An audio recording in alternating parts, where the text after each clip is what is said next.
Escuchas sectorfm.com.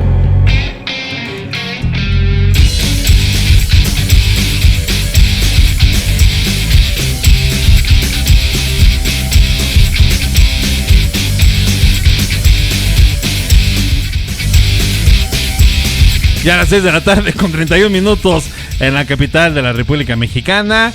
Y bueno, pues le damos la más cordial bienvenida a esta esfera legislativa de este lunes 23 de octubre del año 2023. 23 de octubre del 23, fíjate nada más. Le damos la más cordial bienvenida a la maestra en Innovación Social y Economía Solidaria, Marta Patricia Carrillo Núñez. Maestra, ¿cómo te va? Buena tarde, bienvenida a sectorfm.com. Hola, Gerardo, buenas tardes. Qué gusto saludarte, maestra. Un gusto de saludarlos y de encontrarnos nuevamente en esta esfera legislativa. Mil gracias, maestra. Bienvenida a sectorfm.com. Maestro en periodismo político, maestro Ernesto Texcucano Hernández. ¿Cómo te va, amigo? Muy buena tarde. Bienvenido a sectorfm.com. Muy bien, estimado Gerardo. Muchísimas gracias. Otra vez ya contento y superpuestos para un lunes más de espera legislativa. Un saludo para ti y para todo tu auditorio. Muchísimas gracias, amigo querido.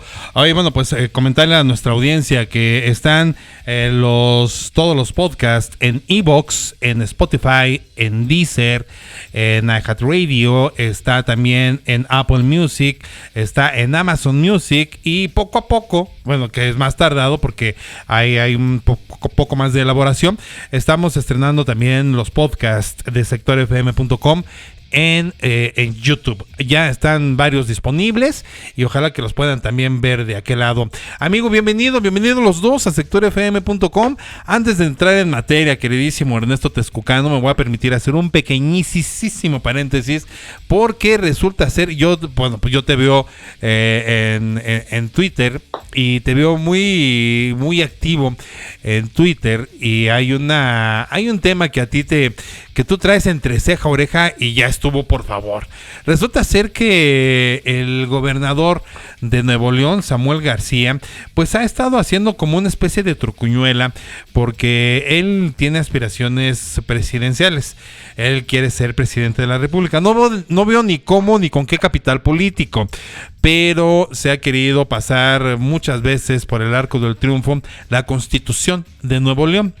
Entonces, vaya pues, el día de hoy, y bueno, incluso la semana pasada le negaron un permiso para ausentarse porque, hasta donde entiendo, él lo que quería hacer era ausentarse y como ponerle un candado al puesto de gobernador para que nadie lo tomara si es que él no podía regresar, algo así más o menos.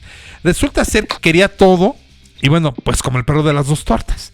Resulta ser que, bueno, pues ahora el gobernador de Nuevo León, Samuel Alejandro García Sepúlveda, ha pedido al Congreso del Estado licencia para ausentarse de su cargo durante 6 meses a fin de poder competir por la presidencia de México en los próximos comicios del siguiente año. Esto a través de un documento enviado a la legislatura local. El líder local pidió que se le permitiera hacer uso de su derecho plasmado en el artículo 82 de la Constitución Federal. Es diferente un permiso a una licencia y bueno, pues tú que estás o como lo sigues como con lupa, Samuel, platícame por favor, amigo, tu reflexión al respecto. Sí, estimado Gerardo, es un tema muy complejo el que se vive en la política en Nuevo León desde la administración del Ejecutivo Estatal que refieres, porque este gobernador no llegó pues con mayoría al Congreso, solamente tenía 5 diputaciones con las cuales había llegado y ahora ya tiene 11, entonces con los transfugas que se les han sumado, gente que por ahí se comenta que ha comprado, en fin, una bancada que fue engordando durante el lapso de los 2 años de administración que lleva, es decir, es una administración muy corta, sin embargo ha hecho un sinfín de trapacerías con tal de obtener esa mayoría que le hacía falta para que le otorgaran la licencia. Aquí hay que tener en consideración una cosa, ya se ha mencionado en diferentes medios, que la relación que guarda el gobernador con el Congreso del Estado es muy compleja por esa misma falta de mayoría que tiene.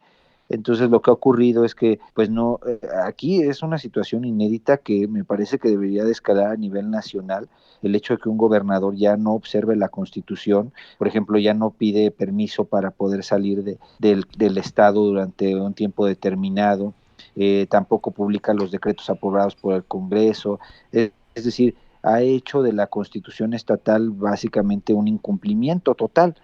Y ahora lo que está haciendo es otra vez intentarle darle la vuelta porque aunque parece esto chistoso, pero esto fue lo que ocurrió, acudió al Tribunal Electoral para pedir para que el tribunal le diera la licencia y presentó documentos apócrifos o falsos de una supuesta licencia que había presentado ante el Congreso y eso nunca ocurrió. Entonces falsificó toda una serie de documentos para presentarlos como pruebas de que el Congreso le había negado una licencia cuando esto nunca ocurrió. Ahora presenta hoy la licencia, sin embargo hay que referirlo con toda claridad que en su petición de licencia no hace mención al artículo 122 de la Constitución local, donde se establece con toda claridad que después de un tiempo mayor a 30 días naturales, el que designará al gobernador interino será el Congreso del Estado o la comisión permanente. ¿Por qué pasa esto? Porque la constitución local es diferente a la que nosotros tenemos a la federal, con una redacción distinta, pero en términos generales lo que establece es que si él solicita licencia por más de 30 días naturales al cargo, el Congreso del Estado, la Diputación Permanente, la mayoría tiene que nombrar a un gobernador que se haga cargo del despacho mientras él no está. Sin embargo, él otra vez queriéndole dar la vuelta a la Constitución, presenta esta solicitud refiriéndose solamente al artículo 121 que habla de las licencias que son menores a 30 días naturales. Es la verdad una pena que se tenga que llegar a esto cuando siendo candidato y bueno, diputado local, votó en contra de la licencia del Bronco, todo el tiempo lo criticaba por haberse ido a competir como candidato a la presidencia cuando él está haciendo justamente lo mismo.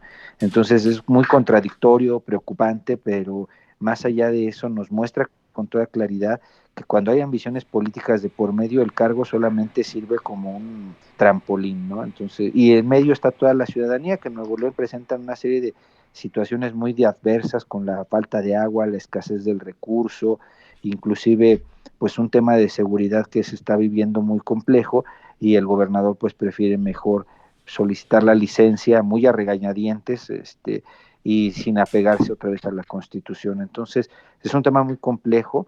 Yo pienso que si ponemos la mira en el Estado, podremos observar que no es para nada una situación sencilla, pero más allá de eso, ya el hecho de que no se respete la Constitución me parece muy grave. Pues ya estaremos siguiendo de cerca lo que pase con el gobernador de Nuevo León. Y yo me acuerdo perfectamente que sí, esa campaña de Samuel García que decía, no hombre, aquí sí vamos a terminar el periodo y aquí no vamos a hacer tripuñuelas. Y ve nada más con los que nos sale hoy este señor que, bueno, pues evidentemente todos son iguales, querido amigo, pero vaya, punto y aparte, ya platicaremos más a fondo de Samuel García. Solamente queríamos conocer tu reflexión porque si eres muy puntual en los señalamientos que le haces a Samuel García en Twitter, diciéndole justamente estos artículos que está violando y demás. Pero amigos dos, lo que estamos enfrentando en este momento en México es un tema pues delicado, es un tema que tiene que ver con muchos millones de pesos y es un tema en el que también me parece tantito hay venganza, ya lo veremos. El tema de los fideicomisos están por desaparecerse, más bien ya lo han autorizado en la Cámara de Diputados, desaparición de 13 de los 14 fideicomisos que van directo al Poder Judicial. Por aquí tengo la lista, ahorita los vamos a comentar, pero mi queridísimo Ernesto Texcocano Hernández, este tema de Samuel García no estaba en la agenda de esta tarde y vamos contigo de nueva cuenta para que entendamos entonces cuál es el contexto de los fideicomisos que ya se han votado en la Cámara de Diputados, que han pasado al Senado y ahorita platicamos de más. ¿Cuál es el contexto de todo esto, amigo? Sí, la desaparición de estos fideicomisos proviene de un pues de un largo trayecto en esta administración. Recordemos que es el último el último PEF que le corresponde a esta administración aprobar con esta legislatura también, y con la integración que se tiene. Pero también hay que recordar que viene de un conflicto entre el Ejecutivo y el Ejecutivo, un conflicto entre el judicial y el Ejecutivo. Exactamente. ¿Qué es lo que ocurre? Se plantea la extinción de estos fideicomisos por considerar que son unos instrumentos pues opacos y que es muy difícil darle seguimiento a ese dinero que se les asigna, para lo cual fueron constituidos. El día 6 de septiembre, el coordinador parlamentario de la mayoría presentó la iniciativa con proyecto de decreto que adiciona los párrafos segundo, tercero, cuarto y quinto al artículo cuarto transitorio del decreto por el que se pide la ley orgánica del Poder Judicial de la Federación, la ley de carrera judicial del Poder Judicial de la Federación, se reforma y adiciona y deroga diversas disposiciones de la Ley Federal de los Trabajadores y del Servicio del Estado, reglamentada el apartado B del artículo 123 de la Constitución. Es, digamos, un nombre bastante largo, ¿no? Pero así fue como se presentó la reforma. Y también hay que decirlo que al recibirla, la mesa directiva la turna al día siguiente, ese mismo día la turna y le corresponde a la Comisión de Presupuesto, Cuenta Pública, el 7 de septiembre la recibe esta comisión y le corresponde formular el dictamen correspondiente. 7 de septiembre, un mes después prácticamente, con 10 días, estamos hablando de un lapso de 40 días más o menos, la comisión presenta al del Pleno el dictamen que aprobaron en las comisiones y pues se discutió apenas el día 17 de este mes este dictamen. Si nosotros observamos con detalle, se cambió mucho de lo que se había presentado, de la iniciativa que se presentó, y solamente se crea, se reforma el artículo 224 con un decreto que se expide de la siguiente manera: en el ámbito del Poder Judicial de la Federación no podrán ser creados ni mantenerse en operación otros fondos fideicomisos adicionales al mencionado anteriormente. Con esto quiere decir que se iban a eliminar o se eliminan 13 fideicomisos de los 14 que tiene el Poder Judicial. Con una votación bastante interesante a favor, pues todo el grupo mayoritario, 259 con la coalición, en contra 205, algunos ausentes y una abstención. En consecuencia, pues se turnó a la Cámara de Senadores, que es ahorita la que tiene la minuta ya, como minuta les llega, y parece que le están dando una celeridad para que esto pues pueda encajar con los planes que se tiene del decreto de la ley de egresos. En este sentido, estamos hablando de que la minuta que tiene ahorita el Senado de la República, pues la tendría que procesar en los siguientes días. Parece, insisto, que le van a dar una celeridad, hasta donde hemos podido ver hoy, el día de hoy yo estaba viendo una entrevista que le estaban haciendo al coordinador parlamentario del grupo mayoritario de Morena, en donde él dice que no Ignacio están Mier. previstos.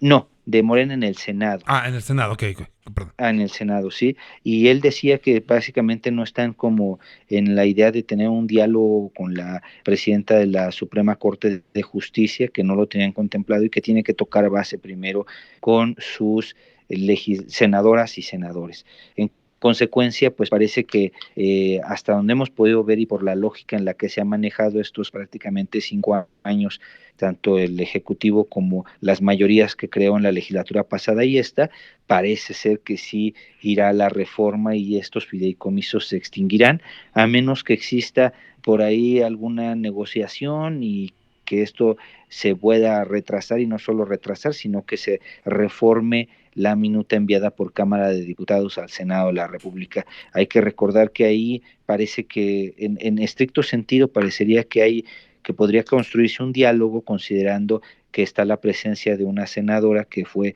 ministra de la Corte, y que podría ahí tratar de establecer este acercamiento. Sin embargo, en voz del coordinador parlamentario hace unos momentos, parece que no está construyéndose este diálogo. Vamos a esperar en días siguientes. Lo que ocurrió mientras aquí en Cámara de Diputados, pues fue la aplanadora, se discutió esto en comisión y se dijo que había ciertas irregularidades. Sin embargo, pues esto no pudo frenar la decisión que ya se tenía de la extinción de estos fideicomisos. Vaya, hoy la ministra presidenta de la Suprema Corte dijo que, bueno, pues se manifestó dispuesta a dialogar con los coordinadores parlamentarios del Senado de la República para abordar el tema justamente de la extinción de estos 13 fideicomisos. Fideicomisos, maestra Marta Patricia Carrillo Núñez, fideicomisos que están divididos en 3 grandes rubros: el Consejo de la Judicatura Federal, la Suprema Corte de Justicia de la Nación y el Tribunal Electoral del Poder Judicial Federal. ¿Qué representaría que se desaparecieran estos 15,000 millones de pesos, estos fideicomisos, cuyo monto es más o menos el resto? Más o menos es lo que se desapareció de Segalmex y que nadie sabe, dice, ¿no? Por ahí veía unas reflexiones, maestra, en redes sociales que decían, no, bueno, pues es que Andrés Manuel quiere desaparecer 15,000 millones de pesos al Poder Judicial, mejor que aparezca los 15,000 millones de pesos que le dio a Segalmex. Maestra, tu reflexión, ¿qué implica que se retire estos fideicomisos a estas 3 grandes instancias y que, bueno, pues que tienen que ver con pensiones complementarias de magistrados y jueces jubilados, entre otras muchas cosas, maestra? Bueno, aquí hay que retomar lo que habíamos visto en otras esferas legislativas en cuanto a la visión de este gobierno, que me parece que confunde desde mi particular punto de vista un gasto con una inversión. El instrumento del fideicomiso se creó de forma, digamos, en el sector público para resguardar unos recursos que se tuvieran en casos de emergencia o de proyectos a largo plazo. Cuando nosotros hablamos de gasto, pues únicamente estamos pensando en hacer un pago y obtener un producto concreto. Estoy hablando de la economía como a diario, ¿no? Y el gobierno es lo mismo, o sea, hace un gasto para obtener un producto o un servicio concreto. Y en el hogar, cuando estamos pensando en inversión, el objetivo es lograr un beneficio añadido. Lo mismo pasa en el sector público. Cuando tú inviertes, el beneficio añadido es tener ese colchón de seguridad. Lo veíamos aquí con el Fondo de Desastres Naturales, que no es que estemos esperando que suceda un desastre, pero en dado caso de que sucediera, como es imprevisto, como no sabemos cuándo va a suceder y de qué magnitud va a ser, cuando tú tienes una inversión, el beneficio añadido es que tú tienes recursos para enfrentar cualquier eventualidad. Es lo mismo en el caso de los fideicomisos del Poder Judicial de la Federación. Hiciste una reflexión que es muy interesante. Estos 13 fideicomisos del Poder Judicial que desaparecen ascienden a 15,000 millones de pesos. Pero el Poder Ejecutivo, es decir, el Ejecutivo Federal, tiene en funcionamiento 178 fideicomisos que ascienden a 500,000 millones de pesos. ¿Qué significa esto? Que lo que se está desapareciendo del Poder Judicial únicamente representa el 3% de los recursos que el Ejecutivo Federal ejerce a través de fideicomisos. En Peccata minuta, ¿no? Peccata minuta. Exacto. Sí, y entonces es muy interesante esto porque si nosotros nos vamos a analizar fondo por fondo, efectivamente, la mayoría de los fideicomisos que están desapareciendo o que intentan desaparecer corresponden al pago de pensiones, no de los ministros. Eso es súper importante. O sea, los 13 fideicomisos, ninguno está destinado para beneficio ni de los 11 ministros en funciones ni de los 22 en retiro. Lo que sí, que a los trabajadores del Poder Judicial. De hecho, de ahí nace el tema de la marcha, porque en realidad se están haciendo afectaciones laborales. Si nosotros analizamos los fideicomisos que ejerce el propio Ejecutivo Federal, vamos a notar que casi todos igual se dedican al tema de pensiones y apoyos financieros, que son en temas de salud. ¿Por qué esto se tiene que hacer así? Y esto no es nuevo tampoco. En materia de pensiones, tenemos un hoyo enorme, tanto en la administración pública como los particulares, porque no es fácil garantizar una pensión a las personas trabajadoras. Es lo ideal, sí, pero la precarización del trabajo también lo es. Y en ese sentido, casi todos los fondos que se están ejerciendo son para pues digamos, esta garantía de los derechos de los trabajadores. El punto aquí es que hay un tema en donde hablamos de la progresividad de los derechos. Cuando algunos trabajadores o los trabajadores logran algún derecho, ir hacia atrás, estamos hablando de que estamos violando el mandato de progresividad y ya no se puede porque estaríamos hablando de un retroceso. Es decir, lo ideal no es que lo ideal es que todo mundo tuviéramos, por ejemplo, servicios de salud, pero no pasa así. Pero no porque unos lo tienen, entonces es que nadie los tenga, porque entonces no estamos hablando de igualdad ni de progresividad, estamos hablando de una lectura parcial de cómo funcionan las cosas, y eso es muy complicado y difícil de explicar a veces, porque tiene que ver con el tema financiero, y el tema financiero no necesariamente es ni fácil, y con que con que el Ejecutivo se pare un día y diga, este fondo es corrupto porque yo lo digo, pero en realidad al día de hoy, ni siquiera de los fideicomisos que desaparecieron se ha presentado una sola denuncia. Estos fideicomisos que están desapareciendo del Poder Judicial fueron auditados por la Auditoría Superior de la Federación y se hicieron recomendaciones para mejorar la administración, pero no hubo auditorías de fondo que señalaran ilegalidad en el manejo de los fideicomisos. Entonces, digamos, creo que todos estamos a favor de la transparencia, pero nuevamente el punto que se ve aquí es que sí desaparecen los fideicomisos que no me importan a mi administración, pero mantengo los que sí sé yo para qué funcionan y sí manejo. Esta forma de operar, esta redacción que nos leía Ernesto de cómo quedó el decreto, es muy similar a la que se aprobó con la nueva Ley General en materia de humanidades, ciencias, tecnologías e innovación. En su artículo 35 prohíbe a a cualquier dependencia del gobierno federal a crear fideicomisos o a celebrar actos que avalen cualquier contrato de programas presupuestarios. Entonces es un modus operandi porque por un lado lo pongo en la ley para ciertos sectores, que son sectores o que no me importan, como es el de ciencia, tecnología e innovación, o que considero que son mis enemigos, como el Poder Judicial, pero mantengo todos los demás que están en mi poder, ¿no? Entonces no hay un criterio claro de cuál es que digamos que nos diga por qué se están eliminando o por qué no, y por esta razón es que los trabajadores del Poder Judicial se manifestaron en una marcha el día de ayer para solicitar a la Cámara de Senadores que procese la información o el dictamen de forma correcta para no desaparecer estas garantías que se les otorgan a través de los fideicomisos. Además, a esto se suma otra cuestión. Yo decía en un inicio que confundimos los gastos con la inversión, porque de por sí en México tenemos un sistema de justicia, de impartición de justicia, que es muy criticado y que todo el mundo lo hemos vivido cuando levantamos una denuncia, cuando intentamos hacer algún trámite de familiar o civil.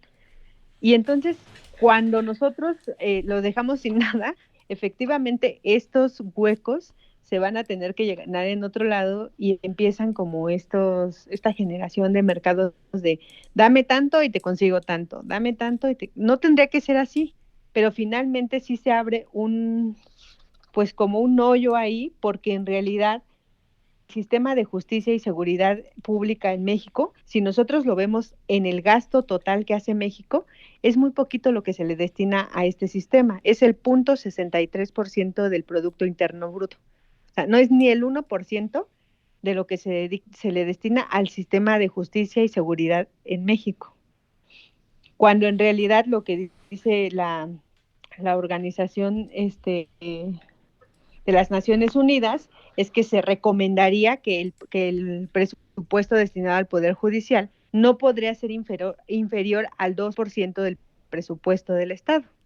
Entonces, pues ahí hay una contradicción. ¿Cómo queremos impartir mejor y más justicia cuando tenemos instituciones que en vez de ir hacia adelante empiezan a precarizarse? Pues no sé cómo vi en la semana pasada, maestra, había a Ignacio Mier, que es el coordinador de la bancada morenista en el Congreso. Lo vi diciendo, pues es que aquí no hay nada chueco, aquí es quitarle los privilegios, decía Ignacio Mier, en esta onda de hacerle el caldo gordo al titular del Ejecutivo, es quitarle los privilegios a un grupo de ministros que están topados por la corrupción y todo ello. Y por una parte, bueno, pues eso es lo que es la diatriba de Ignacio Mier en el Congreso, y por otra parte vemos, maestra Marta Patricia, que quieren, el presidente amaga, yo lo veo como un amago, con base en todo lo que estamos aquí exponiendo, yo sí lo veo como un amago del titular del Ejecutivo, con eliminar estos fideicomisos que tienen que ver con mantenimiento de casas habitación de magistrados y jueces, que tienen que ver con apoyos médicos complementarios y de apoyo económico extraordinario para servidores públicos, y así nos podemos ir, ¿no? Hay una que no entiendo muy bien, que es el manejo de producto de la venta de publicaciones en sede. Vaya. Por otra parte, esta misma semana que terminó, se anunció un fideicomiso público de administración y pago de equipo militar y fideicomiso público de administración y pago para contratación de servicio y obra pública, y esos fideicomisos se van directito a la Sedena y a la Secretaría de Marina. Vaya, por una parte Andrés Manuel López Obrador que decide o quiere terminar con algunos fideicomisos al Poder Judicial, y por la otra parte le da más poder al Ejército, a la Sedena, a la CEMAR en este asunto de una militarización. Maestra, tu reflexión al respecto. Sí, efectivamente, si nosotros analizamos de estos 178 fideicomisos, pues varios lo tiene Defensa Nacional, uno de los más grandes, Salud, Energía, la Secretaría de Hacienda y Crédito Público. Entonces, pues esto es súper contradictorio con lo que dice esta administración que quiere hacer, porque recordemos también que en esta legislatura se estuvo promoviendo el Código Nacional de Procedimientos Civiles y Familiares. Cuando se hizo la aprobación de este código, en realidad se habló de que íbamos a avanzar hacia una impartición de justicia en materia civil y familiar como más expedita, más pronta, y pues no es así, porque en realidad se le está disminuyendo el presupuesto para el funcionamiento, no solo hablando de los fideicomisos, esto no tiene que ver con los fideicomisos, sino con el presupuesto que se le está asignando en el proyecto de presupuestos que envió la Secretaría de Hacienda aquí a la Cámara de Diputados. Y pues también por otro lado tenemos que en el discurso, esto que acabas de mencionar sobre lo que dijo el coordinador de Morena en Cámara de Diputados, esto es lo peligroso, porque cuando uno quiere hacer recortes justificados, creo que está bien, cualquier gobierno intenta ponerle más a donde cree que es el punto débil, pero lo que no está bien es hacerlo de una forma mediática en la que, insisto, es muy manipulada, pues la información que se está difundiendo no es real, ¿no? Ninguno de estos fideicomisos está destinado, insisto, para el beneficio de los 11 ministros en funciones ni de los 22 en retiro, pero sí están dirigidos, digamos, a algún sector de trabajadores dentro del Poder Judicial que pues tienen prestaciones de servicios de salud o prestaciones complementarias. Pero esto no es nuevo. ¿Qué es otra cosa mediática que está diciendo el grupo en el poder para justificar la desaparición de estos fideicomisos? Por ejemplo, ellos dicen que estos 15,000 millones de pesos representan el 81% de la pensión de bienestar para personas con discapacidad. O, por ejemplo, que representan también el 58% del programa Sembrando Vida. Y también el 93% del programa Jóvenes Construyendo el Futuro. Y lo hemos abordado aquí en otras esferas legislativas. ¿cuál es la diferencia entre, por eso empecé con lo de la diferencia entre gasto e inversión? Inversión.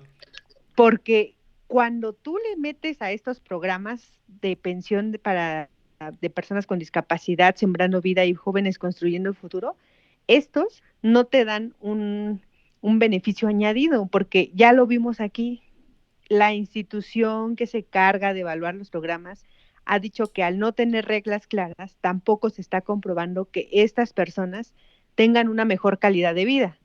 Evidentemente estos programas no te van a dar dinero, pero tendría que verse reflejado en la calidad de vida de las personas. Pero no está siendo así. En cambio, en el tema de los fideicomisos, por ejemplo, del Poder Judicial, lo que sí vemos es que es uno de los poderes que tiene una sustentabilidad en el manejo de las pensiones. Insisto, no es que estemos defendiendo solo a un poder, pero sí efectivamente todas las pensiones en el país tenemos un grave problema. La precarización del trabajo nos ha dicho que en realidad la generación de los 80 a la fecha no tiene garantizada ninguna pensión, ni la tendrá, ¿no? Y esta es una forma en la que el Poder Judicial intentó solventar esos vacíos que el sistema público de finanzas públicas no podía mantener, pero no es que sea ilegal. De hecho, la ilegalidad es cómo lo están haciendo, porque está la ley de presupuesto y responsabilidad hacendaria que avala la creación de fideicomisos. Pero aquí, por ejemplo, ellos dicen, no, es que eso es inconstitucional, es discrecional. No es discrecional.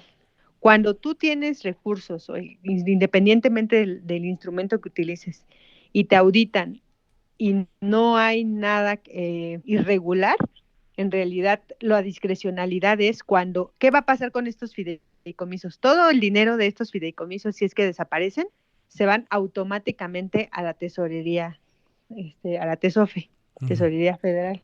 Y esto sí es discrecional, porque todo lo que entra a la TESOFE entra en una caja negra, Que no quién sabemos sabe cómo qué se más. distribuye. Exactamente, porque eso sí es a discreción de la federación. Entonces, O si sea los que manda a otro quieren lado, todo. eso no lo sabemos. Oye, me llama ¿Perdón? mucho la atención, quieren todo, te digo que me llama mucho la atención cómo comparan las cantidades, ¿no? Con programas que le pega a la gente, ¿no? Anímicamente, ¿no? Es el presupuesto de CIAS, ¿no? De Jóvenes Construyendo el Futuro, es el presupuesto de Sembrando Vida, o es el presupuesto de las pensiones de la gente con discapacidad.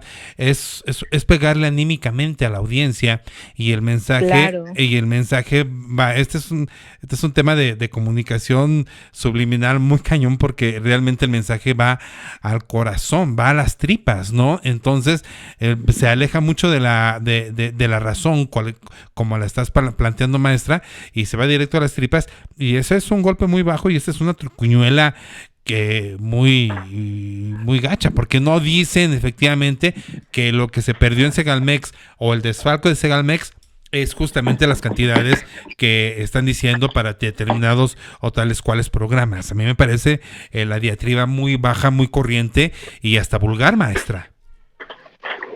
claro, pero justamente es el discurso para que digamos, avalen esa decisión en la mayoría de la sociedad. Si tú eres beneficiario, si alguno de nosotros es beneficiario de algún programa y alguien me dice, no, pues es que mira, con esto básicamente te podríamos seguir dando apoyo en vez de estar beneficiando a unos cuantos.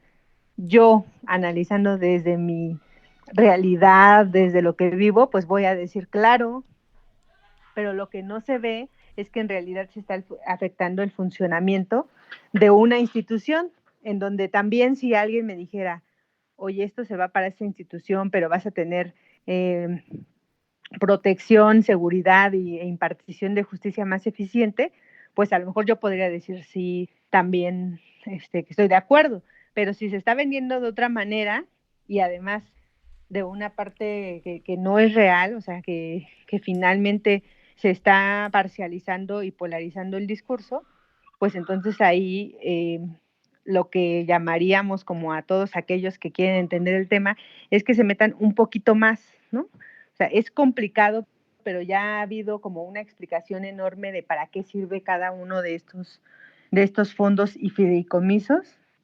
E insisto, a lo mejor hay algunos, habría que analizar, hay algunos que valdría la pena ya no mantenerlos o fusionarlos, pero no todos. Pero esta cosa de los elimino porque es el Poder Judicial, y a eso se suma que además todavía hay amenazas de los grupos parlamentarios que ponen la mayoría para recortar el presupuesto del Poder Judicial.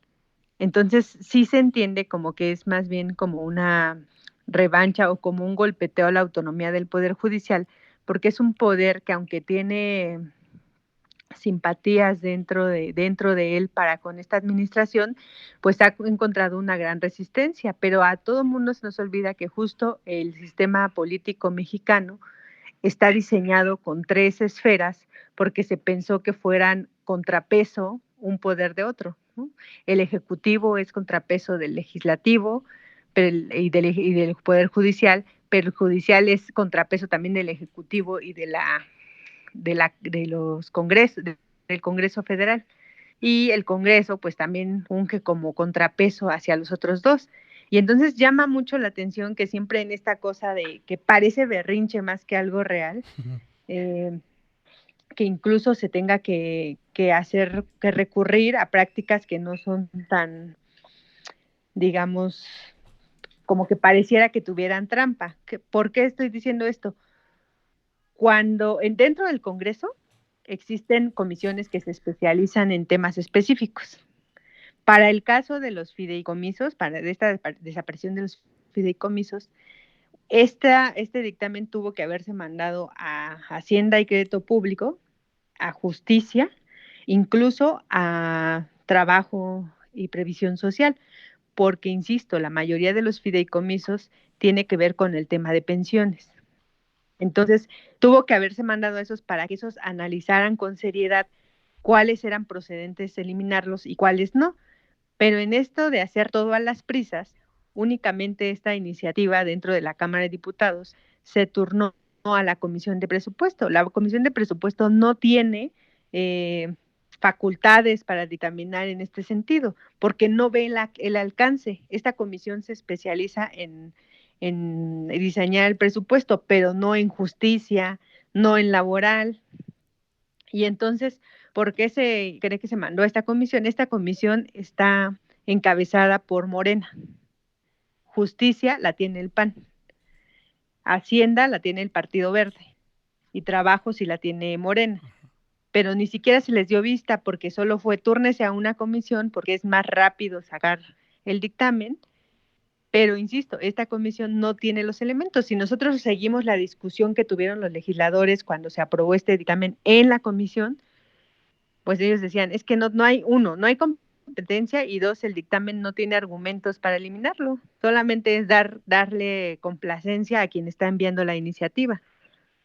Y entonces eso es lo preocupante de un poder que legisla solo obedeciendo, y por eso es tan importante pues mantener este equilibrio de poderes.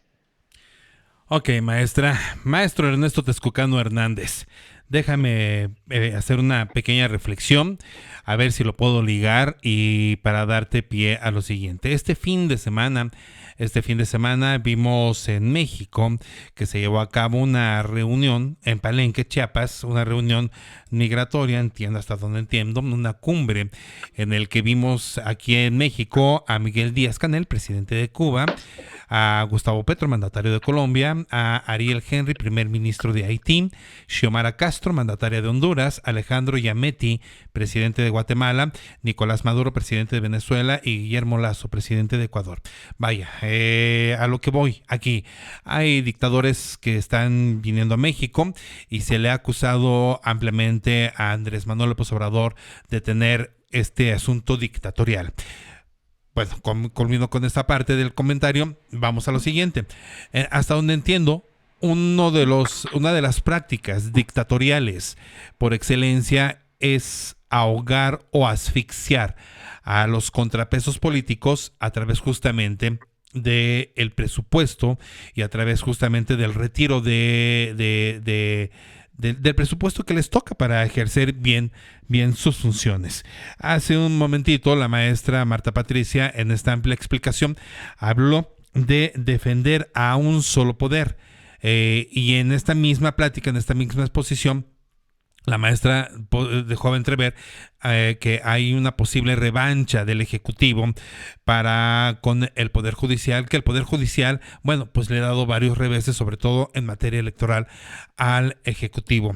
¿Tú ves, maestro Ernesto Texcocano Hernández, una posible eliminación de esta separación de poderes, de estos contrapesos, este presidente que tenemos, Andrés Manuel López Obrador, en el afán de construir una dictadura moderna mexicana? Tal vez, no sé, tal vez estoy diciendo una contradicción entre dictadura y moderna, pero en este afán de poder construir o seguir construyendo, ¿crees posible la separación de los poderes, la disminución y esta pared o esta balanza que están haciendo estos poderes? ¿Crees que se vaya se vaya a inclinar hacia el Poder Ejecutivo, a las decisiones que tome Andrés Manuel López Obrador, queridísimo amigo mío? Es complicado dar una respuesta contundente, considerando que pues ya está casi al final de la administración del actual presidente, ¿no? Sin embargo, si vemos cómo se ha ido formando, se ha ido ejerciendo el poder por parte del Ejecutivo, pues sí vemos algunos rasgos que parecerían como de eso que vivimos durante gran parte del siglo pasado, ¿no? Que era un partido hegemónico, en donde pues era muy difícil alcanzar la pluralidad, y parecería como un retorno a eso que nos costó tanto trabajo superar, ¿no? Recordemos que el Poder Judicial antes del 94 pues no jugaba un papel realmente trascendente, y el Legislativo tampoco, hasta pues la reforma del 77, después en el 97 que se pierde la mayoría. Pero antes de eso, lo que teníamos realmente pues era un sistema político y jurídico pues que básicamente tenía como centro de equilibrio el partido, y obviamente el presidente se convertía en una figura emblemática. Actualmente vemos como cierta regresión hacia eso. Yo podría decir que pues el Ejecutivo, tal vez en este afán de querer controlar más y tener mayor margen de maniobra, pues está dejando inoperante muchas áreas que le podrían considerar contrapeso. Y recordemos que también en esferas legislativas pasadas hablábamos de los órganos autónomos, ¿no? Y basta ver o echarle una miradita al PEF de cómo se está distribuyendo el recurso para estos órganos autónomos, y también se les resta dinero. Es decir, si lo vemos desde esa perspectiva o con esa óptica, el quitarles recursos económicos, no que implique de manera automática la inoperancia de los órganos, pero sí les quita facultades, les resta posibilidades de maniobra, y en consecuencia pues ya no van a tener la misma posibilidad de ser ese contrapeso que se esperaba, ni tampoco podrían en algún momento mostrarle alguna objeción al Ejecutivo. En el caso del Legislativo, como se ganó, pues digamos, en las urnas, se ganó una gran mayoría desde la legislatura pasada y esta, pues digamos que durante los prácticamente 6 años se va a tener una tendencia muy similar. Si la legislatura en la cual nos encontramos, la 65, le quitó la mayoría calificada en Cámara de Diputados porque prácticamente la alcanzaron, pues era de esperarse que, digamos, se mantuviera esa relación, donde el Ejecutivo Federal mandaba una iniciativa de ley secundaria o leyes generales, federales o nacionales, sí pudiera alcanzar para hacerlo por sí solo. Solamente reformas constitucionales no. Entonces, en ese sentido, a mí me parece que y también es cierto, ¿no? Al legislativo se le quitó una buena parte de dinero desde la legislatura pasada, tal es así que se tuvieron que recortar comisiones porque las consideraban ya, pues bueno, más bien se metió en esta dinámica de la austeridad, dinámica que también se le quiere meter al Poder Judicial. Entonces, en ese sentido, yo pienso que sí habría que observar cuál va a ser la decisión que toma las senadoras y senadores. Si se desaparecen estos fideicomisos, pues podría interpretarse en algún momento de una posible pues sí, vendetta, ¿no? Por parte del Ejecutivo, o la otra también, pues yo no veo, es lo que les comentaba la maestra Marta Patricia, cuánto es el porcentaje que se está ganando con la desaparición de estos fideicomisos, pues no es realmente representativo.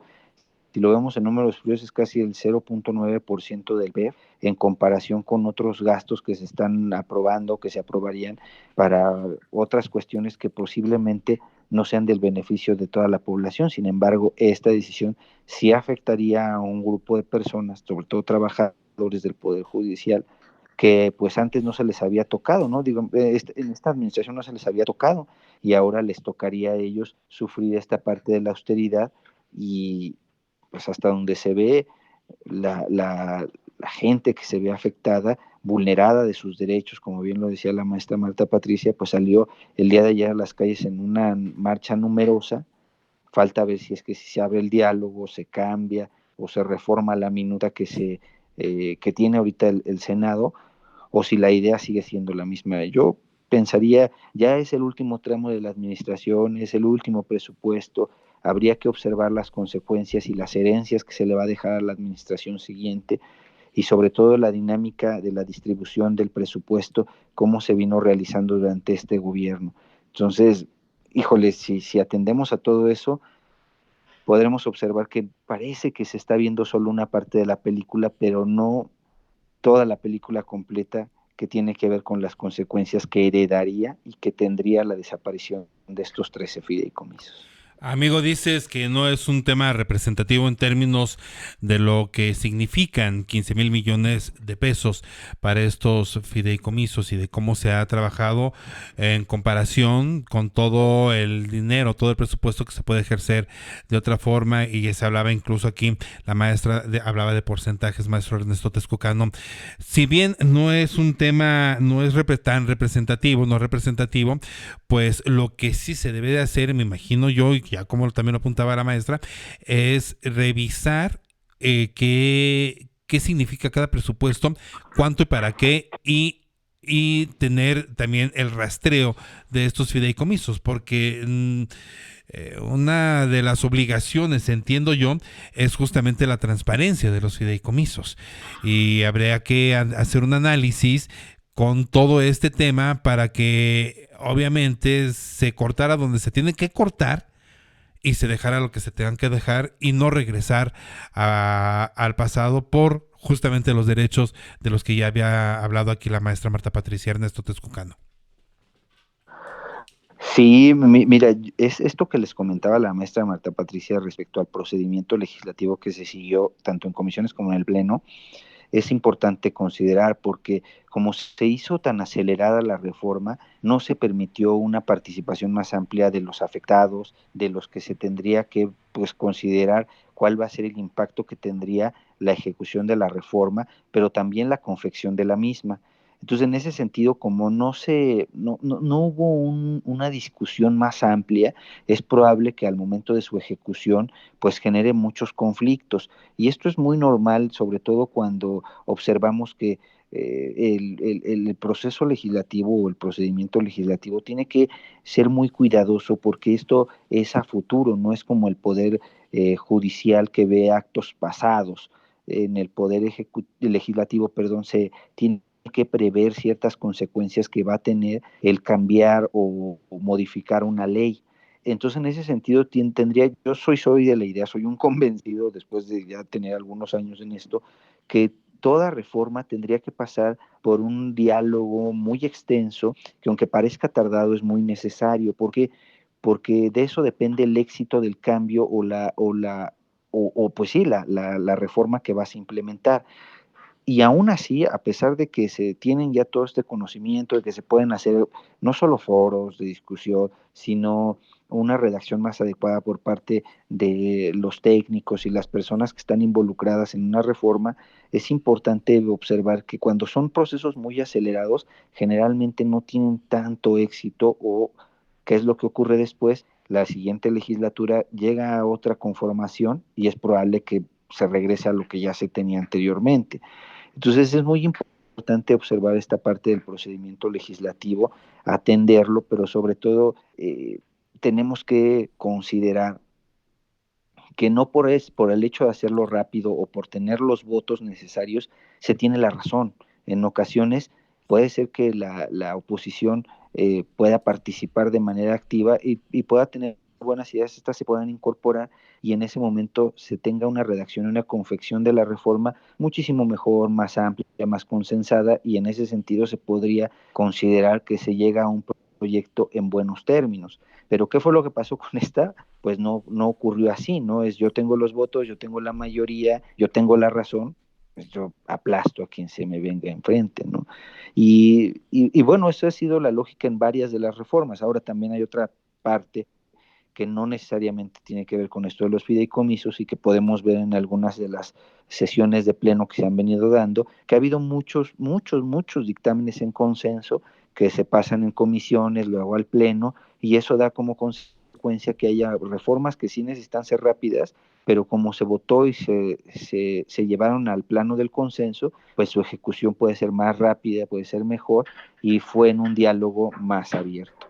Entonces, a mí me parece que híjole, sí hay que ver esta parte, sobre todo plantearnos qué podría ser la siguiente administración, depende de quién llegue, con estas herencias que le llegarán y le tocarán.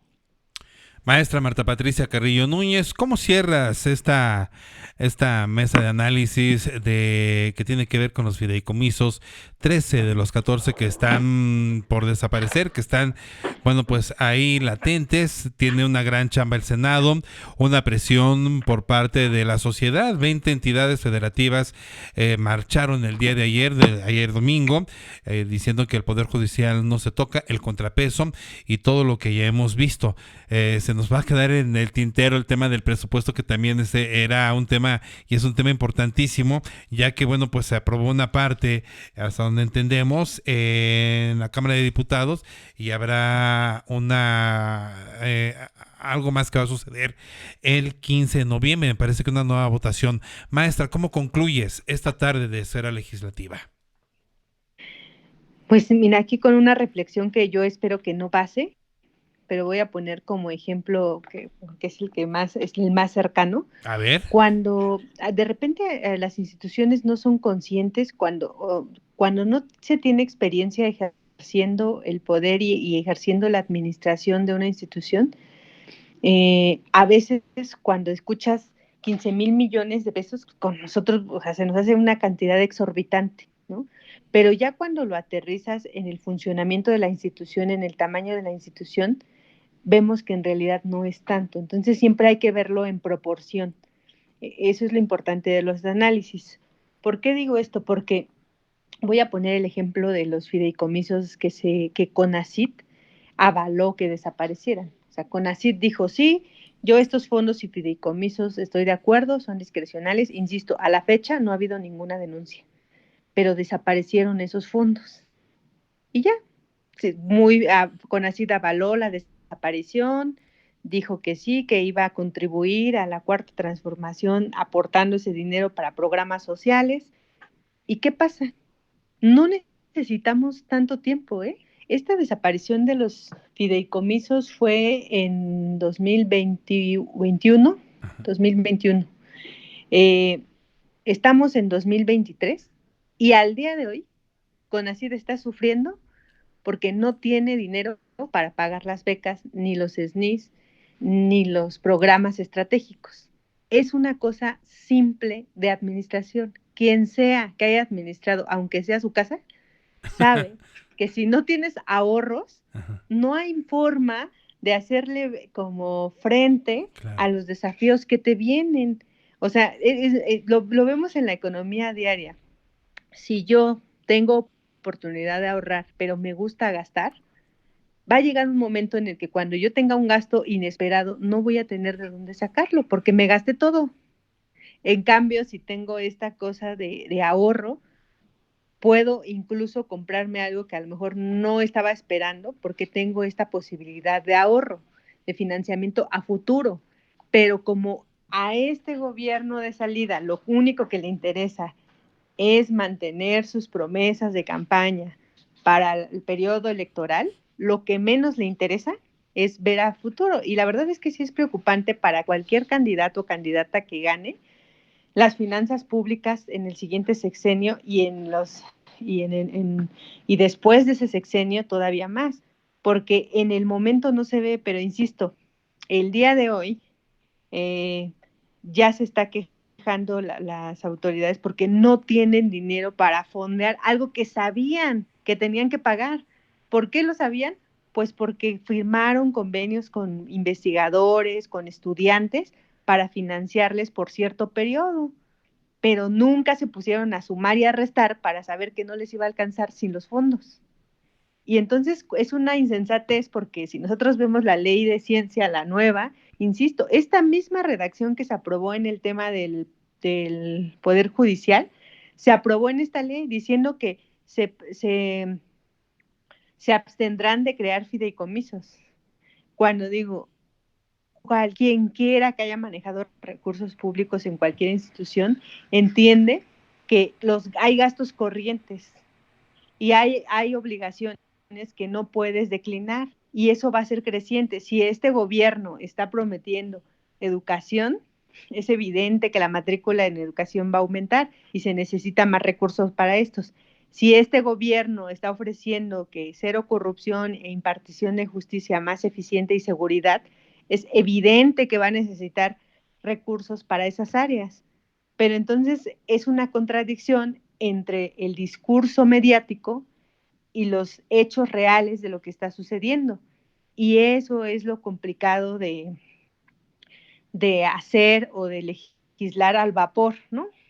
Y que no se tenga como un análisis profundo de esto. O sea, nosotros esperaríamos que justo en el Senado, pues sea caracterizado, por lo menos con Monreal a la cabeza, se había caracterizado por modificar, frenar, matizar las iniciativas que se aprueban acá.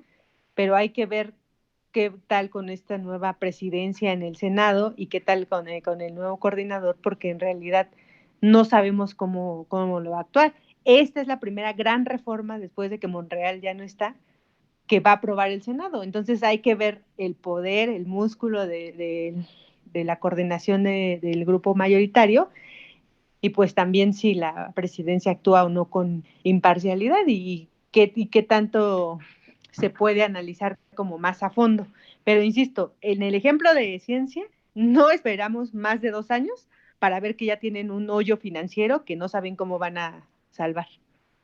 Bueno, ¿Y cómo lo están salvando ahorita? Pues diciéndoles a los estudiantes, no tengo, y entonces les cambiaron las reglas de operación y dejaron a investigadores y a estudiantes sin becas y sin su apoyo porque no tienen dinero, pero no les dijeron no tengo dinero, lo que les dijeron es les cambio las reglas, pero la verdad es pero que no no hay tienen criterios dinero. claros.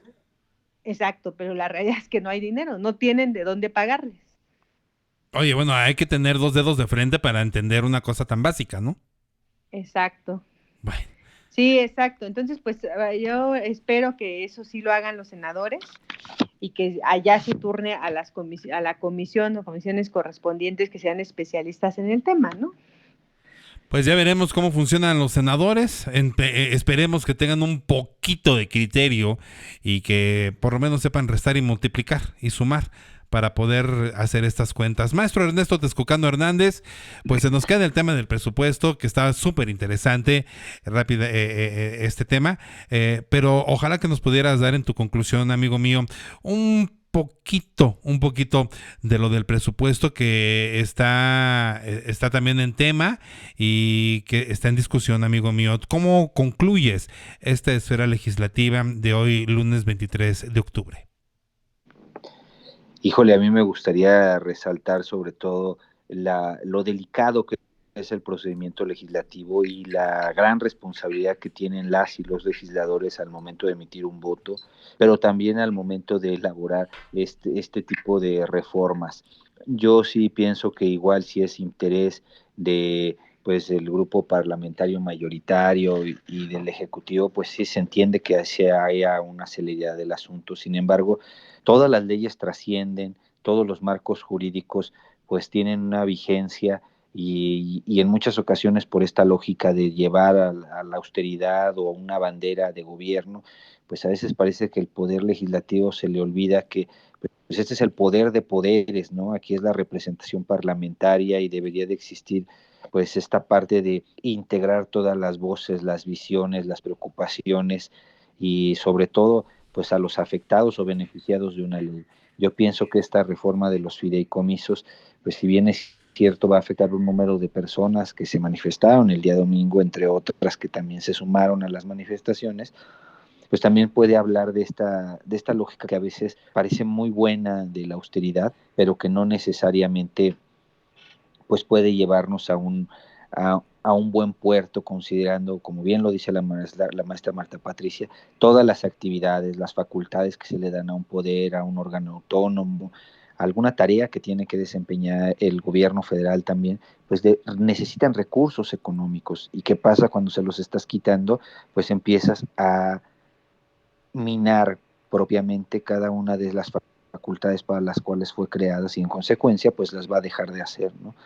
Tenemos así pues prácticamente un adelgazamiento del gobierno y un adelgazamiento del Estado, ¿no? Es casi una receta de neoliberalismo, aunque no parezca, pero sí lo es. Entonces, pues esta es mi conclusión, mi estimado Gerardo, un procedimiento legislativo muy atropellado que esperemos que en el Senado cambie y vamos a ver si esta dinámica pues no afecta o le llega a afectar a muchísimo más gente. En relación del presupuesto, pues si bien es cierto, podríamos tocarlo la siguiente esfera legislativa, ya se aprobó la ley de ingresos y la reforma de derechos, y esto pues se manda a la Cámara de Senadores para que sea discutida y aprobada como Cámara Revisora nada más, y ya la fuerte, que es, digamos, el decreto de la ley de egresos, pues viene ya pues las siguientes semanas, ¿no? Se prevé que por ahí del 13, 14 de noviembre quede. Por cierto, es muy interesante esa parte porque analizándola, el presupuesto, el tiempo que se tiene para discutir, analizar y aprobar el presupuesto es muy corto, considerando del 8 de septiembre al 15 de noviembre, ya se han hecho muchos estudios respecto a eso, y pues el Poder Legislativo tiene muy poco tiempo para discutir lo que el Ejecutivo hizo en casi un año de estar confeccionando su presupuesto. Sin embargo, hasta ahí mi comentario final, mi conclusión, pues sí sería esta parte de reflexionar sobre el procedimiento legislativo y todos los procedimientos legislativos, estimado Gerardo. Es un gusto estar aquí, como siempre, todos los lunes en Esfera Legislativa. Muchas gracias, maestro. Oye, antes de que terminen, antes de que concluyamos de manera oficial esta esfera legislativa, te veo en redes sociales y el otro día hablabas justamente del presupuesto en Twitter, bueno, hoy X. Entonces decías, uno de tus comentarios, uno de tus posts fue: investiguen con su diputado qué está haciendo.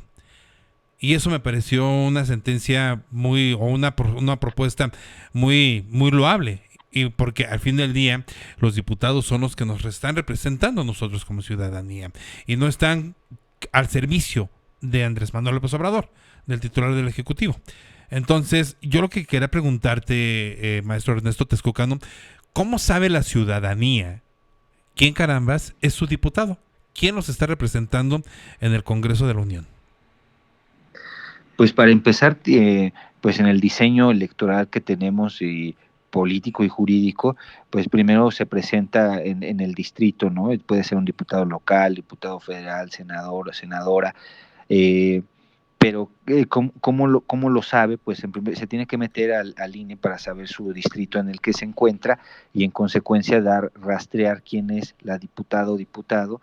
Y yo lo que sugeriría cuando se intenta ver esto, pues más allá de la postura de partido político que maneje, lo ideal siempre es ver los votos. Ahí se ve la congruencia de quién votó, cómo votó, en qué sentido, y pues siempre hay un dicho, ¿no? En el Parlamento, por sus votos se conocerán, ¿no? Independientemente de los dichos, hay muchas ocasiones que puede decir muchas cosas, pero a la hora de los votos no se ve reflejado, ¿no? Entonces sí es importante como darle seguimiento a los votos, las participaciones en comisiones. Yo no soy mucho de la idea, la verdad, y esto lo he platicado muchas veces con la maestra Marta Patricia, de evaluar a las y los legisladores por el número de proposiciones, iniciativas que presentan, porque eso en realidad pues no te refleja nada, más bien lo que refleja como tal la representación, pues es la decisión final. ¿Cuál es esta? Pues se traduce en los votos, ¿no? Entonces esa sería como la forma de darle mayor seguimiento, más allá de lo que se pueda publicar en redes, de la foto, de que sé que subió a tribuna y esto, sino más bien pues esta parte de estar junto o cerca de la legisladora o el legislador para que en realidad sí haya una representación parlamentaria. Pues listo, amigo. Oye, Pues hay nada más, perdóname tanto. venga, Gerardo. venga, sí, claro. Hay un portal que creó la Cámara de Diputados, Uh-huh, que se llama portalciudadano.diputados.gov.mx. gracias, ya me estás mandando Sí, la liga. Ajá, sí. Así es, si uno ingresa ahí, puedes poner el estado de donde eres, la sección, y ahí automáticamente te va a decir quién es tu diputado. Y ahí justamente también están las publicaciones de lo que han hecho, ¿no? Ahí se puede rastrear. Pues mira, para estoquearlos y para exigirles que hagan lo que tengan que hacer y que me pregunten a mí antes de preguntarle al Ejecutivo Federal, yo creo que será una buena idea.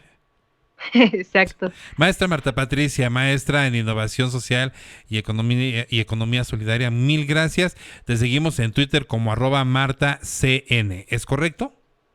Es correcto. Muchísimas gracias, Gerardo, y a toda la audiencia. Gracias a ti, maestra. Extraordinaria noche, pásala sensacional. Maestro Ernesto Texcocano Hernández, maestro en periodismo político, te seguimos en Twitter o en X como @Texcucas, ¿es correcto? Así es, estimado Gerardo, es correcto. Pues te agradezco mucho, agradecido con los dos. Y la siguiente esfera legislativa seguramente platicaremos del presupuesto que es un tema bien delicado y que hay que escudriñar como hacemos con estos temas aquí en la esfera legislativa. En vez de mientras, a los dos, excelente noche. Gracias. Gracias. Muchas gracias, estimado Gerardo. Hasta Gracias, luego. no me cuelguen, aguántenme tantito. Esto es sectorfm.com, son las 7 de la tarde con 37 minutos. En sectorfm.com es momento para Master Mix.